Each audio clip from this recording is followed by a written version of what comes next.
সবাইকে সবাই সহযোগিতায় বসে পড়ি।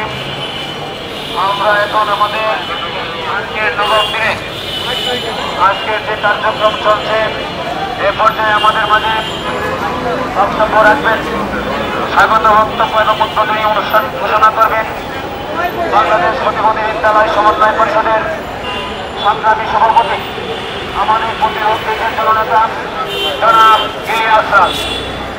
ইলিয়াস রাজকে স্বাগত বক্তব্য সহ উদ্বোধনী ঘোষণা করার জন্য সবিনয় অনুরোধ করছি।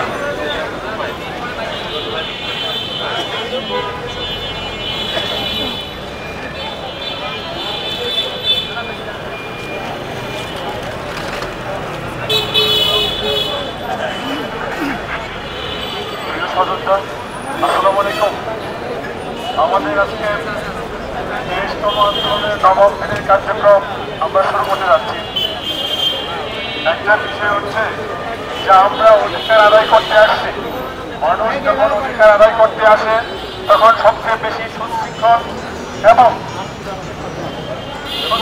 এবং একতাবদ্ধ থাকে। আপনি একটু দেখেন আমাদের পার্শ্ববর্তী যারা আছে তারা সকাল 9টার মধ্যে চলে আসছে, আর আমরা আসবো রাজারখানে 11টায় এসে 2টা পর্যন্ত লাঞ্চ দেন, এরপরে কাউকে খুঁজে পাওয়া যাবে না। তারপরে আসলে এসে যে কজন এখানে আপনি অনুমোদন করছি চায়ের দোকানে বাইরের আপনি আড্ডা মারি। আসলে জাতীয় গোষ্ঠীকে নিয়ে অধিকার আদায় করা কতটুকু সম্ভব আমি নিজে সত্যি হারি। প্রতিষ্ঠার হয় না, এর জন্য আমরা নিজেরা দায়ী। যদি বলি যে আমরা ব্যর্থ, আমরা অধিকার আদায় করতে ব্যর্থ, এটা আমাদের নিজেদের ছাত্র বাংলা।